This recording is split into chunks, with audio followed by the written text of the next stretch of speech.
what's up? This is Patrick. Welcome to episode 32 of the Double ETF podcast, Everything Except the Football. I hope you guys are doing great. Today, we go back to Berlin. I had the chance to talk with Ciarán Fahey, a journalist for the Associated Press, based in Berlin for the past 10 or 11 years. It was a fantastic conversation. We talked a little bit before a football game, a soccer game.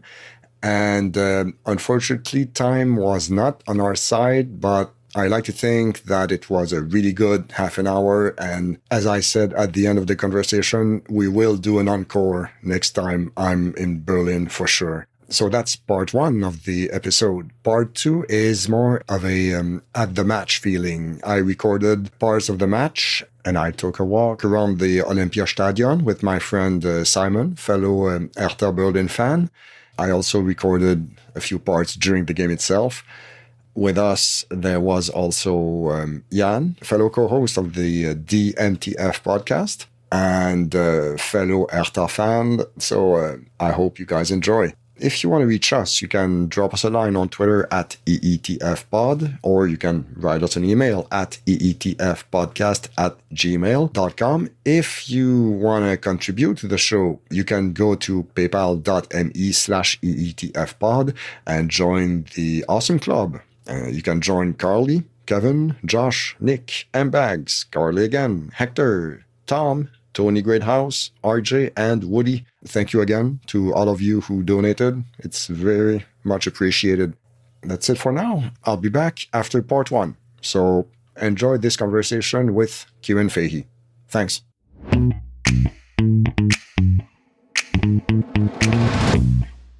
All right, so we are at the Olympiastadion, Saturday, October 2nd, 2021, a few minutes before the Hertha versus Freiburg match. I have the pleasure to be joined with Ciarán Fahey, journalist for the Associated Press. How are you, sir? I'm good. Thank you. Yeah. And thank you for taking the time to be with us today. No problem. So, we know each other through Twitter and football over the years, past few years, but let's rewind a little bit.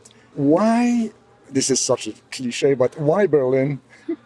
I guess it's a good question. I think I moved to Berlin in 2008, and the main motivation was actually just to get out of Ireland and start something new. I think a friend of mine, it's a funny story actually, a friend of mine was moving back to Berlin. He needed a lift. And I said, well, why don't I give you a lift to Berlin? And there was also a girl involved, and I was helping him, then the girl and whatever. And then I ended up just staying here. I was actually thinking, or my initial plan was to move to Madrid. And I ended up staying in Berlin instead. Oh, wow. So this was after you studied journalism, I suppose? Yeah, I was working as a journalist in Ireland. So I was working mostly for local papers. Funnily enough, I was sports editor in the Cork Man, which is a local paper in Cork. Okay. So is that where you're from? No. Okay. I'm from Wexford in the southeast of Ireland. Okay. Yeah. All right.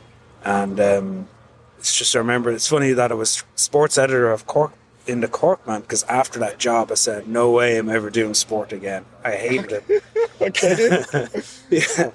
And now obviously I'm sports reporter for AP, so.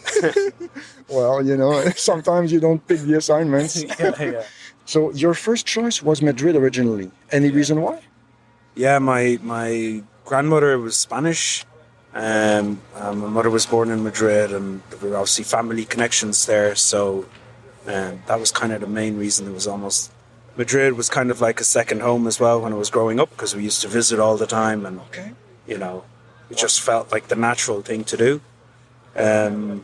Paris was also an option because I spoke French. As it turned out, I picked the most awkward one because my German wasn't good, and But it's obviously worked out in Berlin. Happy here, so. So, are you here long term?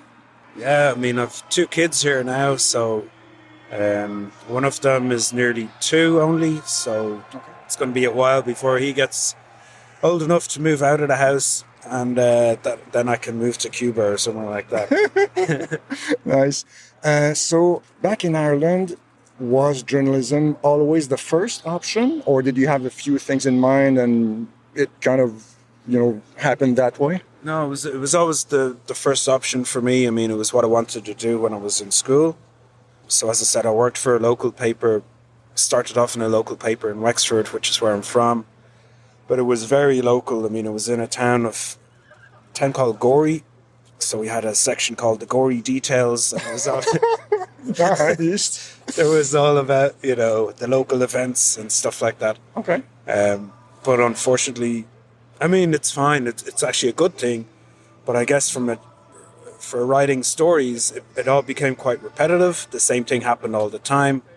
And unless you're writing about things like car crashes and victims and people who died, it was always sad news.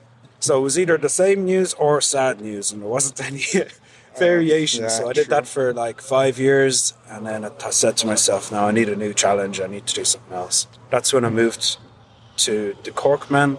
Okay.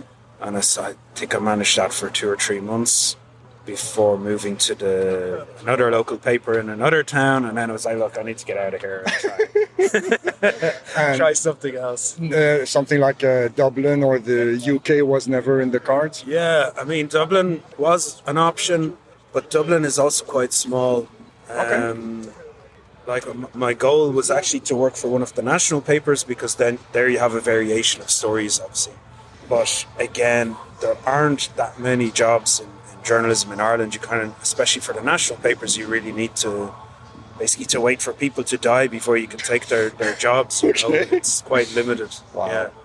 And you mentioned Paris because you spoke French. I didn't know that. Did you learn it at school, or you had family? Family. My mother, she spoke French at home. So, wow, okay. Yeah. Me She too. was born Mine in too. Madrid. Yeah? Yes. Okay. Yeah, my first language is French. Okay, yeah. But the accent, Yeah, I mean, I'd suggest we could talk French now, but my French is probably so rusty now. It would be... On peut essayer. On peut essayer. C'est trop difficile. You need the need to speak it, and you need the exposure to it. Otherwise, it's you lose it super fast. And so, if we switch gears to German, did you take intensive classes when you got here? Yeah, so when I moved here, I started in a Volkshochschule, which is kind of like a public school, quite cheap. And I did lots of courses, intensive courses in German. At the time as well, I said to myself, okay, I'm not going to speak English to anybody, and I avoided all English-speaking people altogether. Back then, it was possible. Here. Yeah, it was much easier to do that then than it is now. Oh, yeah, big time. Now you hear probably more English around the centre than you would German. Yes. So it's quite crazy, yeah. It's unfortunate in a way, because I remember in 2007 there was a bit of authenticity in the city that it's kind of lost since, I guess. Yeah. Plus gentrification. Gentrification is definitely the main issue. As regards people moving here and new languages and whatever, that's kind of been part of Berlin's history for hundreds of years, since you had the French coming, the Huguenots, and that's true. It's always been a cultural mix, people coming from, lots of people coming from the east as well. Russians, Poles. Yeah. And from Prussians, when you still had Königsberg and places like that. Lots of people moved to Berlin then because it was the powerhouse, the industrial powerhouse, and it was always this crazy mix of people. So I think what's happened in the last few years is that you've had an influx of English-speaking people. Maybe Brexit has something to do with it, because you have quite a lot of British people as well, and you have quite a lot of Americans as well. So I think that's just a phase. Once Berlin starts losing its charm, or people think it's not as cool as it was, they'll stop coming here, and you'll have other groups then looking for the next cool and cheap city. Right now it's maybe Budapest, right now. Yeah. Or it was Prague for a short while, and after Budapest, who knows? Maybe Tbilisi or Baku. We're gonna go super east. Yeah. Almost in China. Kazakhstan or something like that. You also have, it doesn't make it justice to call it a hobby, but you've written two books that I know of about urban exploration of abandoned buildings. Yeah. And that, I think that is amazing. How did you get into that field? So this is something that I like to do. This is something I do in my spare time. Yeah, it kind of started by accident, actually, where I went into this abandoned fairground called Spree Park. Mm-hmm. And it was just such a magical place that I wrote about it on a blog at the time. And then somebody else told me about Teufelsberg, which is this, it's actually just over there. It's the abandoned NSA listening station. Yes. Which was used in the Cold War to find out what the Soviets were up to on the other side. Yes.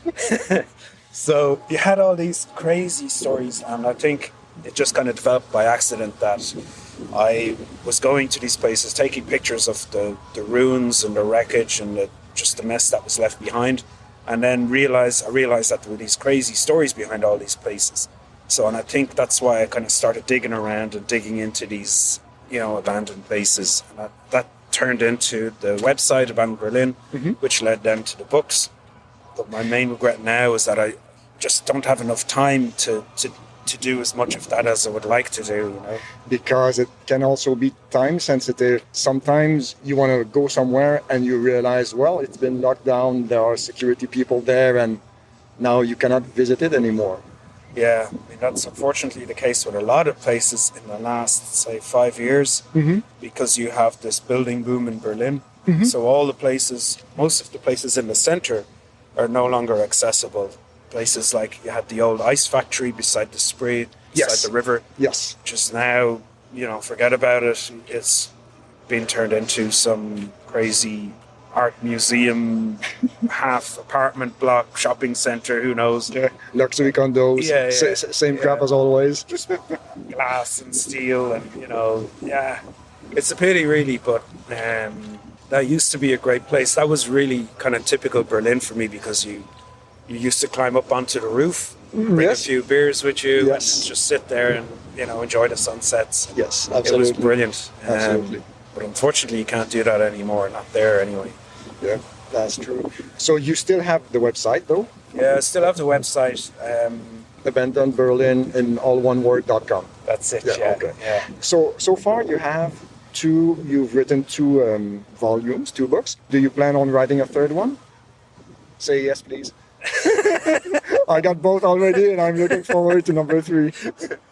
I'm actually, if I cover enough places that it would lead to a third book, there's no reason not to do it. What I'm actually trying to do now as well is more film work. Yes. And go to places, and because I was studying photography in the Neue Schule for Photography, mm-hmm. and I've become more aware of the photography and the film kind of side of things. So I've been doing more film work, and that's something I wanted to push. But I've also been taking photographs of other things as well. I'm actually working on a book now about the local drunks in my park. So, okay. Which park is that? It's called Arnhemplatz.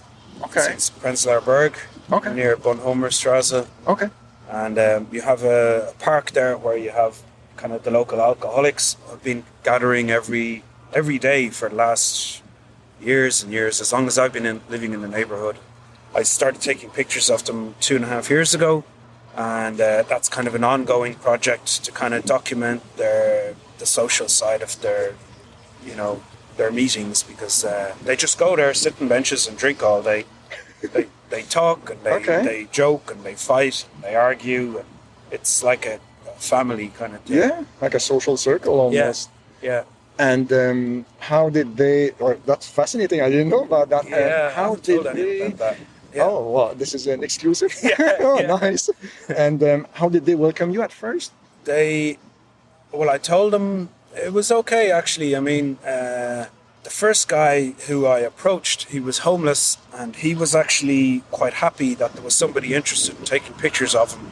So I think he liked the attention, and he was very welcoming, and he would allow me to take pictures. There was no problem at all.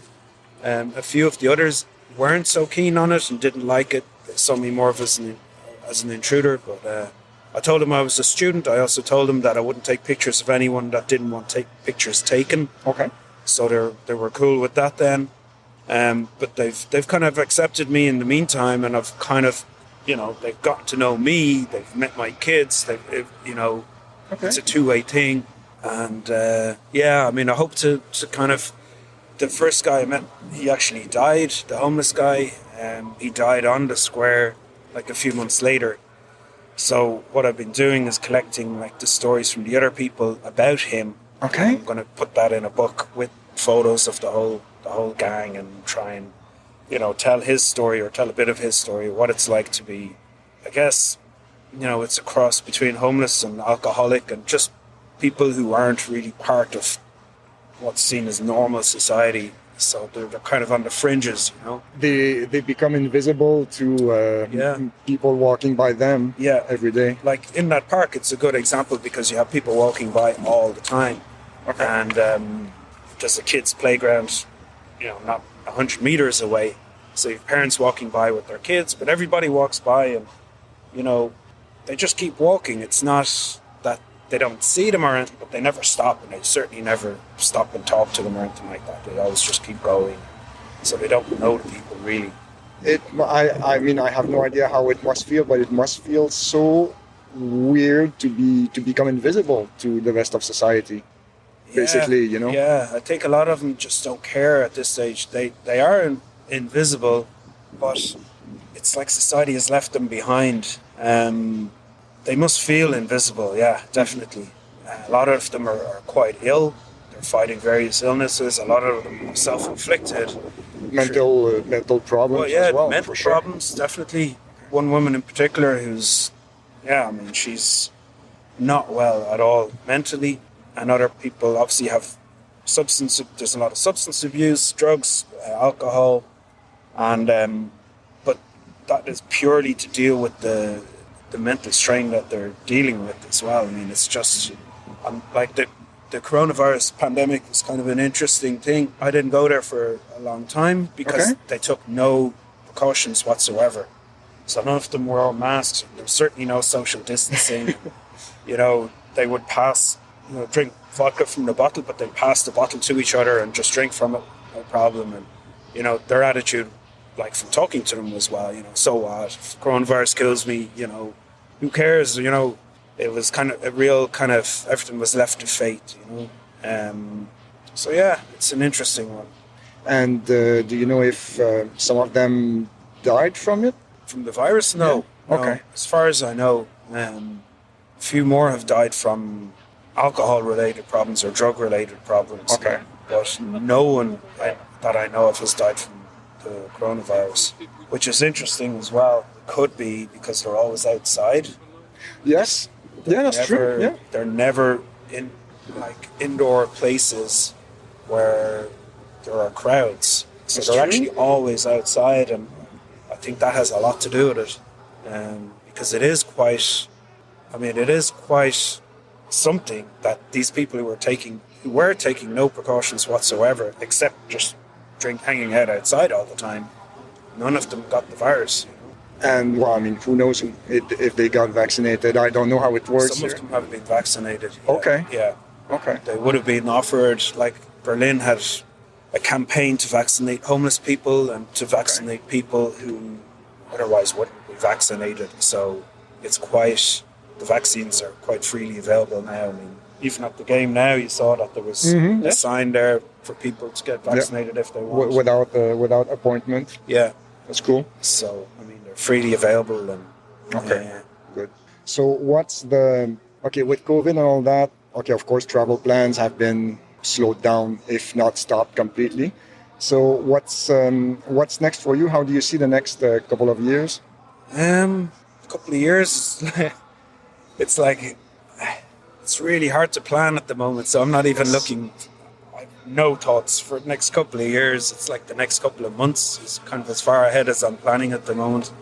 The plan would be to try and finish that book, or try and put it together at least.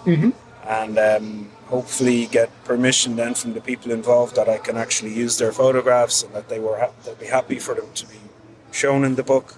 And after that, it's really just a matter of plodding on, like with the family as well, making sure everyone's healthy and safe, and just that's pretty much it. And the books, the two books, did someone give you the idea to make the blog evolve into a book, or did you push ahead to... No, the local publisher actually approached me because they saw the blog. Okay. And I just got an email from them one day. The guy said, your pictures would make a fabulous book, would you be interested? And, why not? So we met, we kind of trashed it out pretty quickly. It was quite nice because they're based in the Kulturbrauerei. Yes. Which is around the corner as well. So it's all very local. And okay. It's a small publisher. And yeah, they do historical books. And that was kind of their genre. Okay. So it worked out pretty nicely. It all happened quite by accident. And it all like a happy accident. So. Yeah, because, publishing is not the gold mine some people think it is. No, definitely not. I mean, I think the virus as well has been quite hard for this particular publisher. Okay. Bookshops were closed before. You would think people are reading more, but I don't think they actually are. I think maybe... You're drinking at home more? yeah, I think so, yeah. Probably. There's more of that kind of stuff going on. But I think, to read, you need to be in a kind of a peaceful, serene place. Absolutely. And with the pandemic, it's not really a relaxing time. Absolutely. Nobody's just, sitting there in hammocks with their feet up, enjoying themselves through it all. So, I think just for publishers and for many people, obviously, it's been a hard time. So if we rewind a little bit, you mentioned that you had to do local sports news back home. You said it wasn't your thing. You're not a sports guy. No, this was terrible because I had to do things like... because I was the editor, I wasn't only writing, but I was also putting the stuff together in an actual newspaper and doing the layouts and stuff like that. And I was getting golf scores from local societies and trying to put them in the right format for the newspaper. So there was a lot of formatting involved. Okay. And I hated that. I was just, get me away from this. I absolutely hated it. Especially because it was coming from the people. You would tell them what the way you needed it to be, what form, please send it in this way. And it never came in that way. So you had to kind of redo everything yourself. But yeah, when I started with AP, I was lucky. I was actually looking for news work. And I remember approaching a lot of people, a lot of English-speaking news agencies and just newspapers. I worked short time for Ex-Berliner as well. It's an English-speaking magazine. Yeah. And the guy in AP said to me at the time, we have nothing available, no work or whatever, but our sports guy is looking for help. I don't suppose that'd be something you'd be interested in. Yeah, sure. It sounded great. Sure. Yeah, at that stage, I was, I would have taken anything. But I have to say the job is nothing like the previous job I have. I'm actually writing all the time, which is what I like to do. Okay. So there's no formatting or anything like that. I'm looking at games, going to games, traveling a bit, going to Champions League and so on. So I'm quite lucky that way. It's very lucky that way. So does it work like 1 year contracts or 2 year contracts, or? I was freelancing for maybe the first 10 years, I suppose, or 9 to 8 years. But I have a full-time contract now, so nice. they've given me a full-time position, and they pay my insurance. And, that's awesome.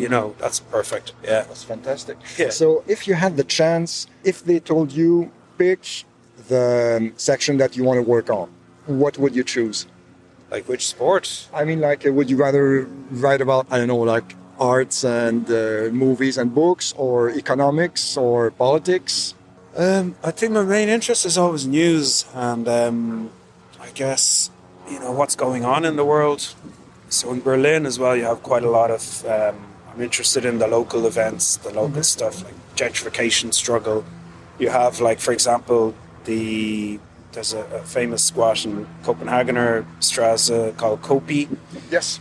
There's going to be an eviction there on the 15th of October. And, that's going to be another kind of milestone, a huge struggle, I guess. You're going to have a lot of activists and people, campaigners there to try and prevent the police coming in and kicking everyone out. It's going to be another... There's been a few of them the past couple of years. Yeah.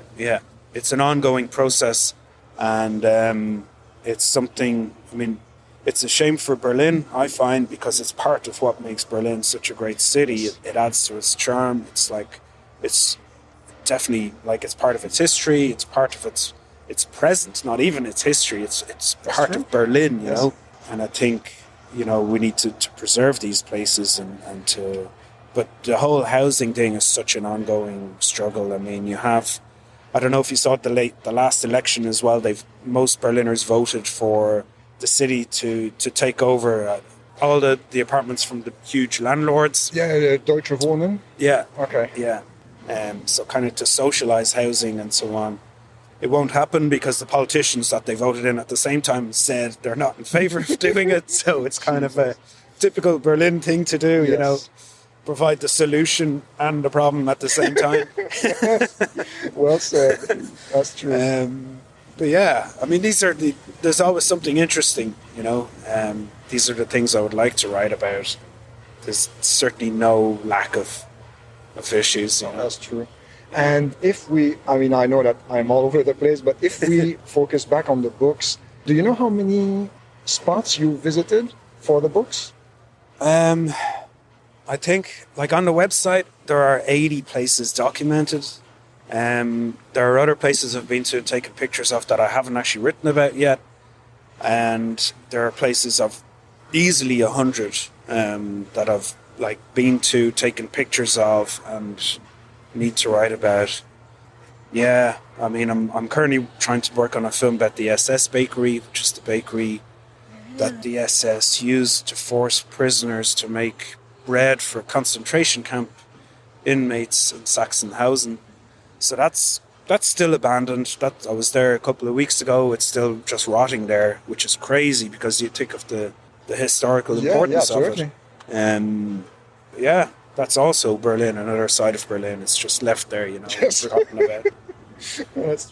Like the Iraqi embassy. Yeah, it was abandoned for so long, and I tried to go a few years ago, and no luck. No. Nah. It's still abandoned. I mean, you could probably get in now. Yeah, but there are gates and fences and stuff. And, but there's always a way. I know, and I don't have your expertise in the matter. But of all the places that you visited, there must be one or two that have that you have a soft spot for any reason. Yeah, I like Vogelsang in particular, which is this Soviet military camp to the north of Berlin. And I like that in particular because it was actually one of the few camps that was purposely built by the Soviets. So it was like a secret camp. They didn't want the East Germans or anyone else knowing about it because they held nuclear weapons there as well. Okay. But the camp itself was full of statues of Lenin, murals of Lenin, aviators and rockets, and all this crazy Soviet art. Wow. So that was really something else. The last time I was there, I saw that there was lots of soldiers had carved kind of their names into trees and things like that. Mm-hmm. And it was just, it's kind of crazy to think it's still there, this forest with all these soldiers' names or whatever they were writing, No idea what it is. Vasily was here. Yeah. Like that. Yeah. Jesus. Yeah. Wow. So it's just crazy. Yeah. Yeah, this city, I mean, I've said it in past episodes, this city is, it grabs you and it doesn't let go. It's my favorite place in the world. Yeah. Yeah. No joke. Yeah. So, the game will start in about 10 minutes. Yeah. So I have one last question, one quirky question. It's part of the podcast. I have a bunch of them, but I'll ask just one this time. You can ask a bunch. It's okay. Okay. I'll think of a few. One of them is, what would you name your boat if you had one? What would I name my boat? Yes. Helga. Okay. How come? I have no idea. Okay. It's a good boat name. Maybe it has kind of Viking vibes, Yes. And then maybe then you can use it to go off exploring like the Vikings did. They did other stuff as well, but I'd be a peaceful Viking, you know. I wouldn't Okay. go, no pillaging for me. Well, Erta is actually a boat name, so That's true, yeah. you know, Yeah. gotta start somewhere. They actually have a boat. I know that for the Derby, for example, that they had a boat that they sailed down the Spree to bring people Yes. to Copenhagen for the game. I didn't know that. I knew about the boat, but I didn't know about that. Yeah. Okay. There were all these Hertha fans on the boat going crazy. Well, not going crazy, but just drinking beer and eating sausages, you know, the way they do. Nice. And try not to get their face kicked in Copenhagen. Yeah. Union fans are, some of them are rock and roll, let's say. Yeah. Well, okay, one more quirky question. What is the worst smelling place you've ever been to? That was probably the beer Pinsel last week. Okay. So the beer Pinsel is this crazy looking brutalist building in Yes. Steglitz. Yes. Looks like a giant mushroom, but it's kind of psychedelic because it was taken over by street artists in 2010 and painted or whatever. But it's been abandoned since 2006, and the reek of urine is just unbelievable. I don't know if like everybody in Steglitz goes to pee on it or what, but they've been using it as a toilet since 2006 for sure, because the smell is just it would knock down an elephant. It's crazy. I was there a few years ago, and it must have been on a good day because I don't remember the smell. I remember it being locked, so I couldn't go any higher, but yeah, I must have been lucky, I guess. It's been a good day. Yeah. Yes. That's I should count my blessings. Do we have time for one more question? Okay. You go back in time and you wind up with 15-year-old Ciarán back in Ireland. You have 10 seconds before you come back to the present day. What do you 10 tell? seconds. Yes. What do you tell your younger self? And if I may be rude, how old are you? I'm 44 now. Okay. Yeah, it's crazy. Back 30 years ago. Yeah, and I've only 10 seconds. 10 seconds. I would say then finish school and move to Berlin. All right. No, don't hang around. Just go there and don't waste time. All right. Yeah. That's good advice for anyone. Go to Berlin, don't waste time. That's awesome. So, and that's a perfect note to end this conversation. It was too short. We will next time I'm here. We'll do an encore. Okay. Yeah. I So- like that. Thank you very much, thank you. and see you guys on the next one. Yeah. Thanks. Enjoy the game. All right, so welcome to part 2. We will begin with 2 short clips of me and Simon taking a walk around the Olympiastadion, and there you go. Hey, so we are at the Olympiastadion, Berlin. Do you guys know? Oh, I am with Veronica and Simon. Hello, guys. Hello. Do you guys know when the stadium was built originally? Well, it was built for the 1936 Olympics of infamy, Yes. so it was in the preceding years before that. I think Hitler quite liked the stone, so he had an architect there put the place together, and it was good German stone that he used to build the place. Yeah. Stone and concrete. It is still, I mean, it's like, I guess, almost 90 years old. It is still incredible. Yeah. It was renovated for the World Cup, I think, Yeah, right? 2006. Yes. We're just going past the original bell from the bell tower. Oh, yeah. And it's got a shell hole in the side of it that came from a Russian tank. I didn't know that. So, I think it's the first time that I saw that bell, actually. In the bell tower, apparently, it's a replica. And that's the original. That's by that Jeez, side okay. stadium. We are now at the swimming pool. It is being renovated right now. I guess they used that in the Olympics back then as Yeah, well. it's the 1936 Olympic pool. Okay. The original sort of stands on either side have been in a pretty poor state of repair for years, really. But over the pandemic, they've used the opportunity, I think, to cover it all up and get it all fixed up. They did the pool itself. They relined it. 2 or 3 years ago, I think it was. Okay. But I was just saying to Patrick before we started recording that it's a nice place to come in the summer, and you can do your 50-metre lengths and Well, I mean, just soak up the feel of it. if you're not bumping into other people, the place must be packed, right? It gets busy. You get lots of young lads playing on the high boards, on the diving pool up at this end by the stadium. Okay. It's not too bad. You get a lot of stewards and things hanging around, and they've got a little bar by the pool, so you can go there and get your Nice. get Your drinking on. Absolutely. And then drown in the pool. Yeah. Very convenient. And chips as well. You can buy your chips with it. I mean, not the last time, but the time before we came here, I dived off one of the sort of starting blocks that we've got here. Okay. At this end, and I did my shoulder in as I went in. So I didn't have to, but I did sort of swim the 50-metre length up to the other end with one arm. Out of pride. Yes, I was just dragging the other one behind me. Do you remember that? Yeah. Out of wounded pride. And there are people swimming right now. It's probably some kind of a swimming club or swimming team or something. Yes, they're all just hacking up and down, aren't they? Yeah, because they seem to know what they're doing. Yes. Yeah. Unlike me. What are you implying about me, Patrick? I mean, I can swim, but I'm not really good at it. I swim like a guinea pig or something like that. Like a puppy. I can swim okay, but yeah. All right, so now we are inside the stadium. 3 short clips for you. First, I ask Simon what he thinks of the lineup. Then I comment on the pass. And then Hertha has a good scoring chance. And for the third clip, you need some explanation. One of the players is named Zeefuik. You will hear his name. Lauf means run. And you hear someone say Joet, and instead of goed. And that is typical Berlin accent. So there you go. So did you... I know neither of us is a big tactics guy, but did you have time to look at the lineup and the formation? No. No, same. It will be a surprise.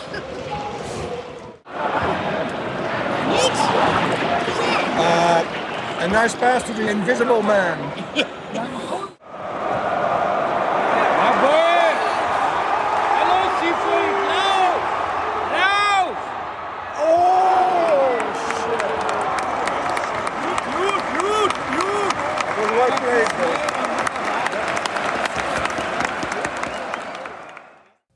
All right, second and last series of 3 clips from the game. The first one, someone says, very good pass. Now go towards the ball, for fuck's sake. Go towards the ball when you receive the pass.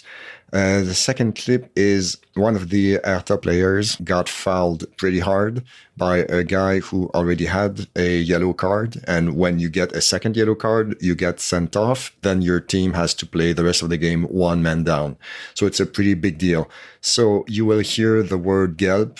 Gelb is yellow, and that's what the guy says. The guy is already on the yellow. He's already been booked. So he should get sent off now. And he also says, einfach sinnlos in die Hacken treten, kick a guy in the heels for no reason. That's what happened. Then Jan screamed like a maniac. The poor guy already has one good leg to begin with, behind his leg, because the guy who got fouled, Marvin Plattenhardt, he's a good player, but he is very one-footed. So yeah, that's what happened. And the last one is Abpfeifen means blow the whistle, because it was at the end of the game. The ref had not blown the whistle yet, and they already had played 2 minutes of extra time. The game was running long, pretty much. What else? Someone else says, Pfeif du Nase, blow the whistle, you jerk. And then, Abpfeifen, blow the whistle. And you will hear me as well. The ref did blow the whistle, but for something else. And you will hear me comment on it. And so, yeah, that's it. I hope that gave you a nice idea of the atmosphere of the stadium during a game. There was about 20,000 spectators there. Because of COVID, you couldn't have, full house, of course, because the Olympiastadion has a capacity of about 76,000 people, if I remember. So yeah, that's it. I hope you guys enjoyed, and we will talk again on the next one. Thanks. Sehr guter Pass.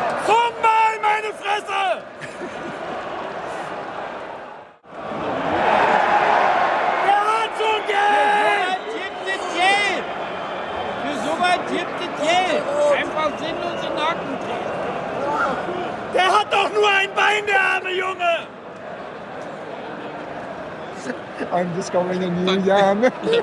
Thank you for those words of wisdom, Jan. Yes. They will definitely be in the podcast. Over! 4 Minuten! Hallo! Abpfeifen! Anweiten, 1! Yes!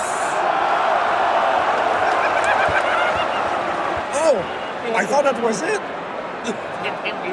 I thought you were still full time. Fuck me.